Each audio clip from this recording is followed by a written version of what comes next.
Previously on Expedition Earth, my dad dumps his GoPro in the Peace River while looking for fossils.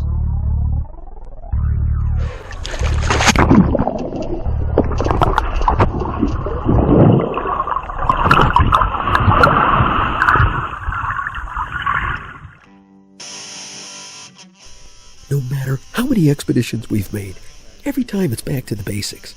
You gotta bring the right gear and it's all gotta fit in one carry-on. Except this trip, I had to test my fate. We're going camping, and I'll need to check a bag.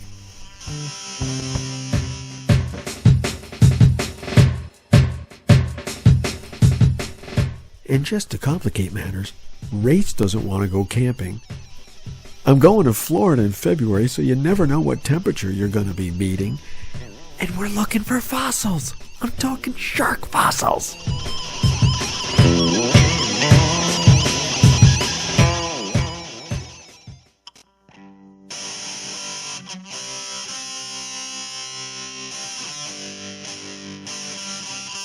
So this is what we're talking.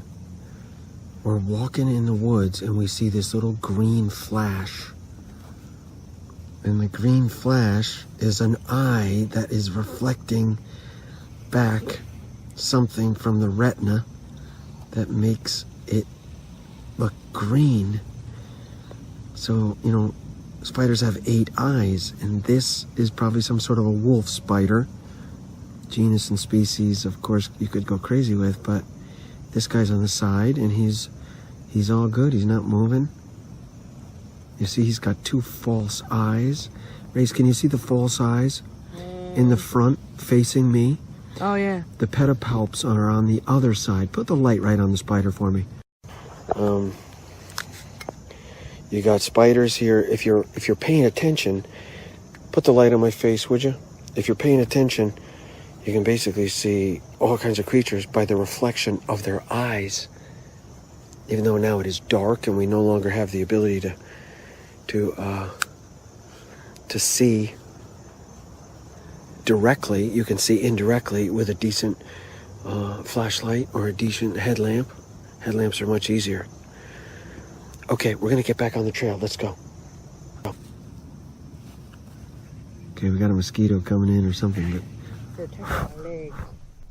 what I know now, but did not realize then, is we're in the process of getting really lost.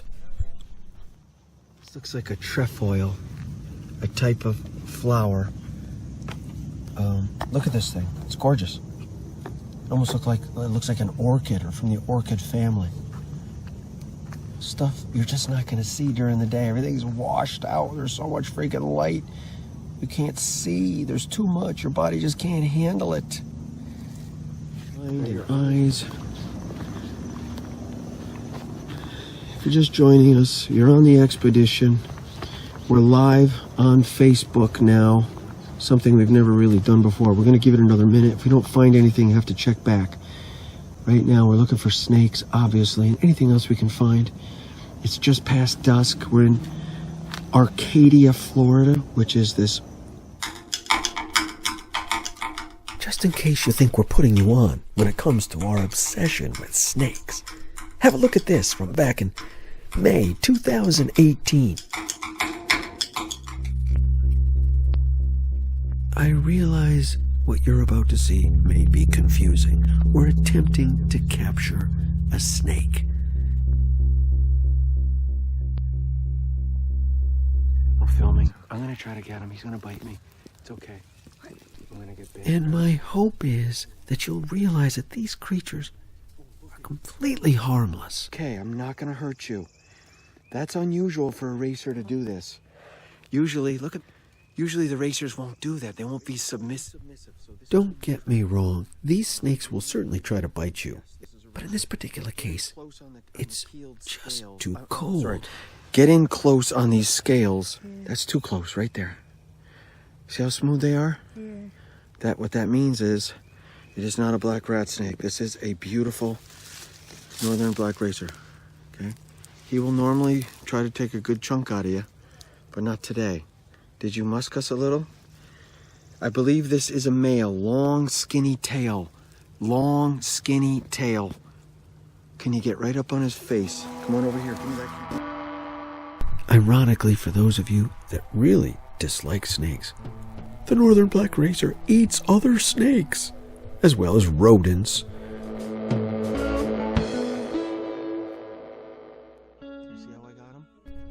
Thanks to guys like Chuck Anicelli and Bruce Timmerman of the Connecticut Herpetologists League, I've completely shed my fear of snakes. That's right, I used to be afraid. Only after getting a complete education and learning the difference between venomous and non-venomous species did I gain an understanding about them. And as you can see here, I'm paying it forward with my own son, Race. He's not afraid at all.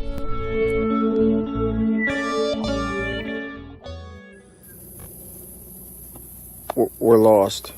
Okay, it's dark. We're in a labyrinth of trails in the middle of the Peace River habitat. I will resort to eating you.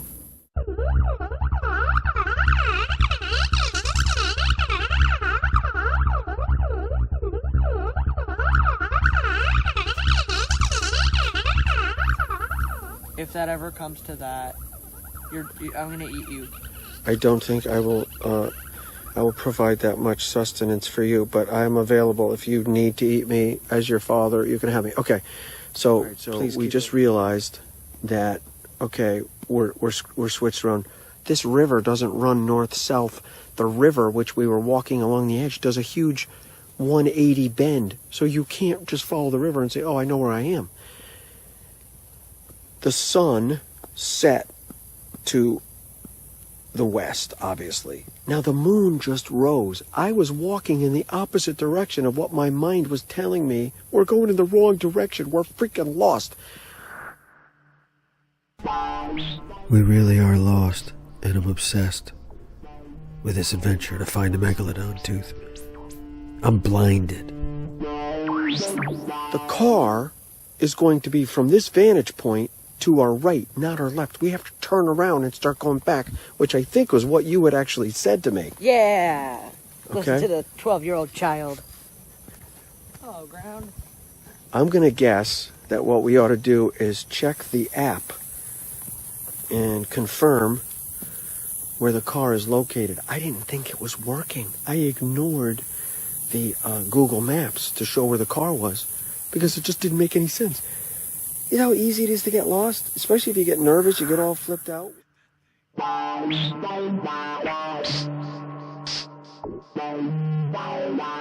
up in there. Turn your light off. No. Shut your light off.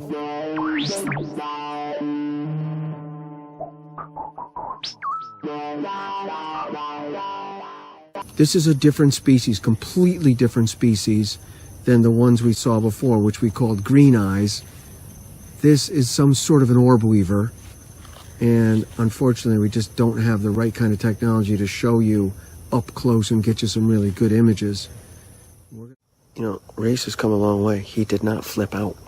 Usually when we get lost, he flips out. He's just like cool as a cucumber. He's finally realized, look, you're not going to die, dude.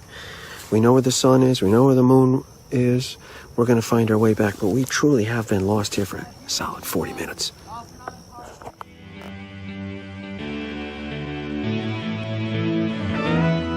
Found it. He found it. We found it. Okay. It's grateful that we made it. Look at this. Look at the freaking moon. It's on fire. I think we got a super moon tonight. Look at that thing. It's just amazing.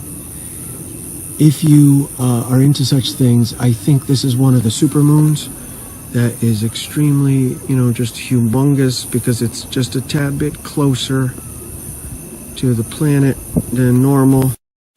Later, okay.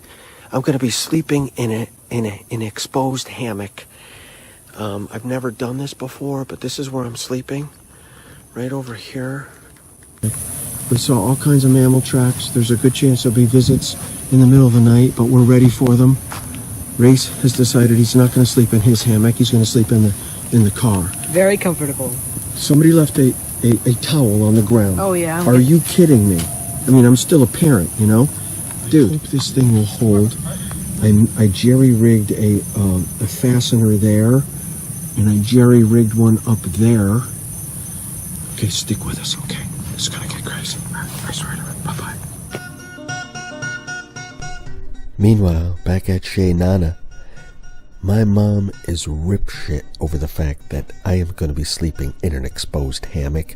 My son is going to be sleeping in the car, and she is begging and pleading me with text messages and sending out daggers on Facebook.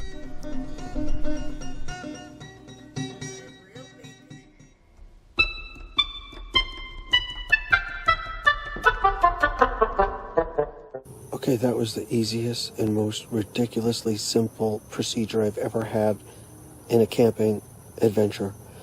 I simply slipped into my little fleece bag after I laid out my air mattress with just a couple of puffs of air. I'm already hot. Hopefully I'm not going to sweat to death in this thing. It's got to be 68 degrees. Race is tucked into the automobile, safe and sound, which, by the way, my mother is freaking out right now. Mom, he's in the freaking truck. He's in the RAV4. He's going to be fine. And I think I'm going to be fine, too. I've got a couple thoughts. Why is no one else here in this camping site during, like, high season? It's February. Everybody from north comes south. All of a sudden, it's kind of dawning on me. Maybe something suspicious is happening here at the campsite. I'm down by that. Was it all just some elaborate scheme to trap us tourists from the north? There's no one here. It's just Race and I. Sometimes it's worth the risk. You want to go for a Megalodon? Why is no one else here? I swear to God, I am on, like, I don't know, 50 acres? 30, 40, 50 acres? There's nobody here. I'm on the Peace River, like the most majestic place you've ever known. I just did a quick search on Google to see, was there a murder here? Are there bears here? Are there freaking rattlesnakes everywhere? I think they killed all the snakes. I think they have basically destroyed all the wildlife because I didn't see any except for spiders. And for that, only 2 different species. I've seen squirrels and spiders. Nothing. I have a special gift where I can sense the slightest bit of human suffering. You've got to see more snakes, don't you? Take a look at this. Back in May 2018. Okay, we got a gorgeous water snake. Race and I spotted him almost simultaneously. He's right there. He is gorgeous. That's a fat female. I would say that's a fat female right there. I cannot explain to you why I'm obsessed with snakes, but right now I have an opportunity to capture a beautiful, beautiful northern water snake. I'm gonna get a little wet. It's not precisely the way I want to do it. I don't think I can approach him in any way where he'll actually not see me.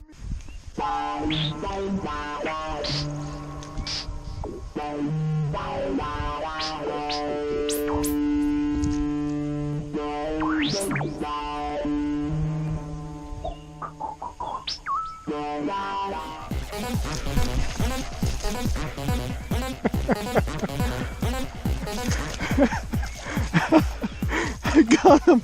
No injuries either. Oh, look at the coloration. Oh, go ahead, musk me. Oh, he's gorgeous. He's gorgeous. Hi. Look at the coloration. Gorgeous. Oh. Of all the snakes that I've studied and followed over the years, the northern water snake is the one that just seems to get the worst of all the raps. People think it's a copperhead. Copperheads would never be found dead in the water. These guys are completely non-venomous. They do have an anticoagulant in their saliva, so if they do bite you, you'll bleed a bit longer, but you'll survive. Normally would bite the ever-living hell out of me, but I happened to get lucky. He's cool enough where I was able to stop him from doing any bad biting. And the eyes do look like they're trying to shed, don't they? A little cloudy? Or not too bad? Not too bad? Okay, ready? Good luck, honey. Good luck. Good luck. Good luck. But I'm in a hammock. It's kind of hard to show you. It's in the pitch dark. There's no one here. Race has his phone. If there's something he needs to contact me, he can text me. I'm in Florida. Now, I have a sneaking suspicion that because it is 70 degrees and I'm thinking, oh my God, it's gorgeous out. It's Florida. It's February. Everything here is thinking, oh my God, it's cold. The truth is, it is cold. If you're a reptile, I need it to be 85 in the morning and then 99 during the day. So we're a solid 25 degrees south of where you would want to be if you were in this habitat or you had, become acclimated to the habitat. I have mosquito netting for my face. I think that's, put this on my face like that. Mosquito netting. How's that? Mom, listen, everything's good. I'm sleeping in a hammock. I'm totally protected with my little mosquito netting. I'm tired. Let me just take a little break. I'll check back maybe in an hour or something if I hear some noises. If I hear some rustling in the woods there, okay? Bye-bye now. I can't even sleep. Being buzzed by mosquitoes all night. Maybe my mother was right anyways.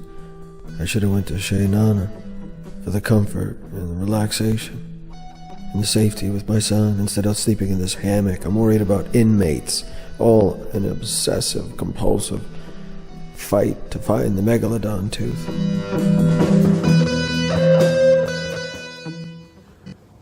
I think it's official. We survived. You in there, buddy? Reese, we made it. How'd you sleep, buddy? I want to go back to sleep. That's a good sign. It's a good sign. Not a single mishap throughout the entire night. I heard raccoons, great horned owls. I heard barred owls. There was not a single stir. Matter of fact, that's not entirely accurate. The mosquitoes did drive me a little crazy until I realized I could just create a tent over my face, and all I had to do was simply let it go. But the hammock is an amazing place to sleep. Look at this thing. It's perfect. You take your air mattress, put a little air in it. Here's your little fleece sleeping bag. You got your little pocket here to put a couple little things in. This thing works like a charm. In the car, look at that right there. And the river is right there. Yes, it is kind of like a weird place. It does look like maybe people were murdered here and now no one's here because we're in the middle of the freaking high season. How could it be nobody's here? But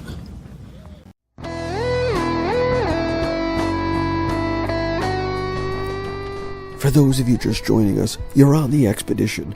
Race and I are on a absolute mission to find the Megalodon tooth, a shark that's been extinct for over 10 million years.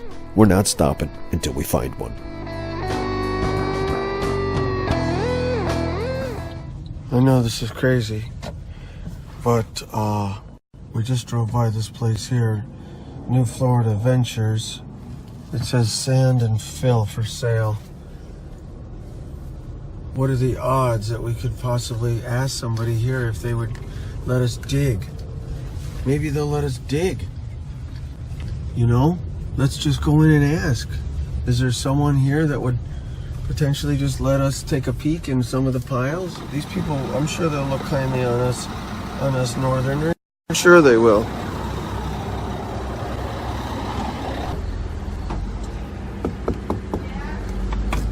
Good morning. Morning. I know this may sound crazy. We're visiting from Connecticut looking for fossils. Is there a pile somewhere, anywhere here where we can just take a little sifter with a shovel? My son's 12. We're just trying to find a shark's tooth, for God's sake. Well, we've been here for 3 years, and they've dug up quite a bit of it, and the only thing you're really going to find is giant rocks of clay. That's it? No one has found any fossils? Nope, lots of everything else, but no fossils. Oh, man. Oh, that's a bummer. I appreciate you even getting my idea. What is it, just heavy sand in here? Just real sandy stuff? No, you didn't get down deep enough. Oh, no, they've gone down 50, 60 feet and still nothing, so. No gravel at all? Nope, just dirt. Can you give me a pointer? Is there a job site around here that maybe somebody has gone and found gravel that we could potentially go? He's 12. I mean, the poor guy hasn't seen a shark's tooth. My God. I mean, we're looking for... You can try the sand pit. When you come out of here, you take a left, the first right. Yep. You go down that road, and it'll be the first left. First. You go down that left, go down that road, and there's a sand pit down there, too. You're so kind. What's your name? Desiree. Desiree, I'm Scott. Thanks so much. You're welcome. I really appreciate it. Okay, so out of here, take a left, and then your first right. First right and first left. Okay, very good. Thank you. You're welcome.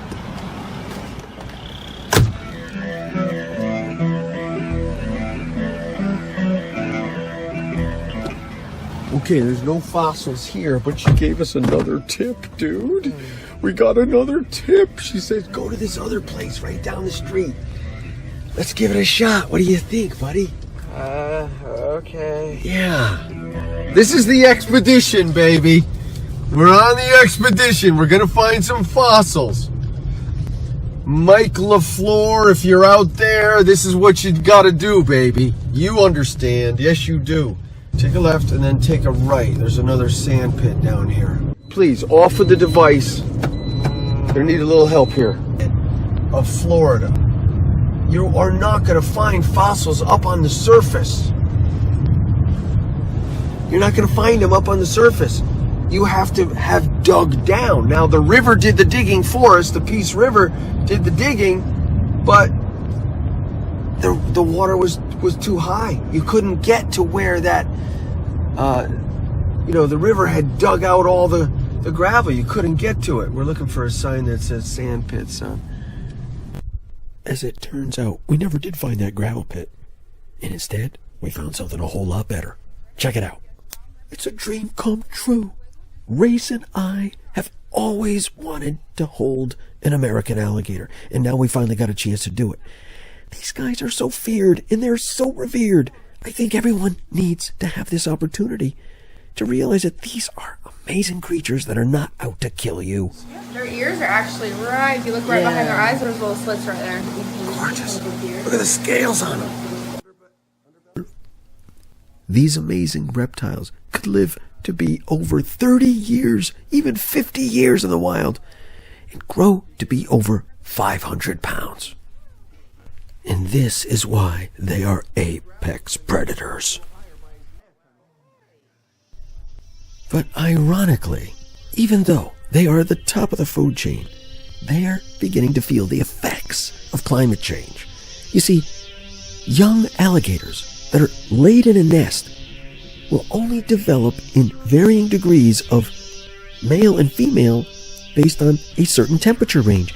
If the temperature gets too hot, they all bore out as boys. There are no girls being born.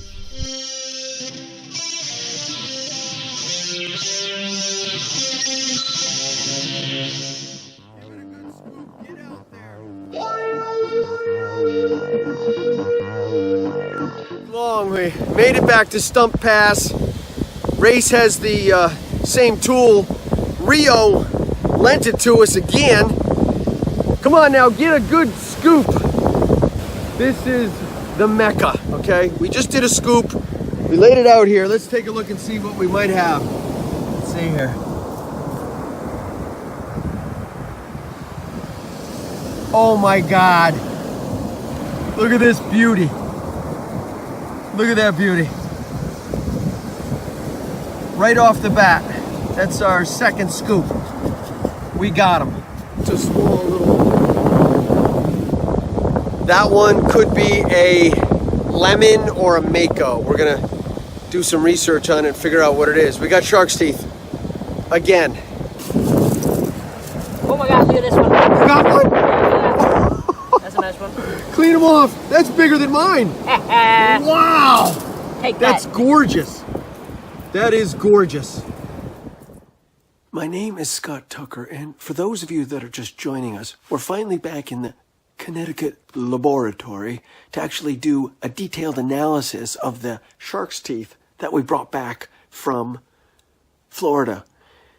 And I am here to tell you, this is beyond anything I had expected. We really did truly find shark's teeth that were fossilized over 10 million years old, 10 to 14 million years old from the Pliocene era. And what we hope to do now is to perhaps open up the door to the exact species that we found.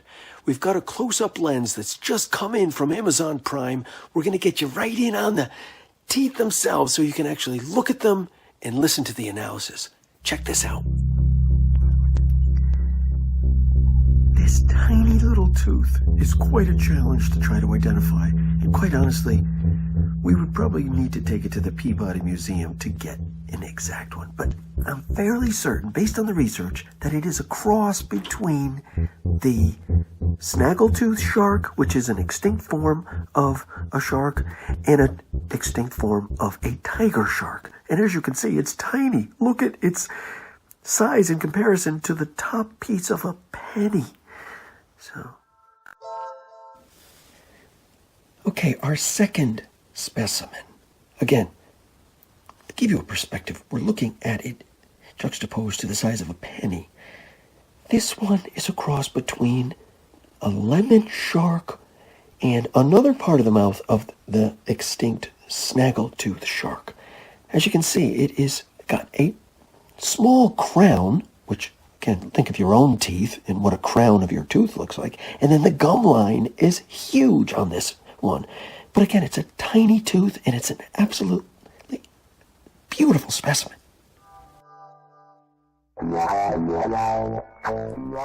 Well, folks, that just about does it for this edition of Expedition Earth. But wait a minute. After traveling 2,500 miles, risking life and limb again and again in the Peace River, as it turns out, the elusive Megalodon tooth was right here in our own home in Madison, Connecticut. You see, my mom planted the seed of hunting for fossilized shark teeth over 20 years ago with this fabulous specimen she gave me as a gift. Now I can say we're done. Thanks again for joining us. See you back next time with more adventures.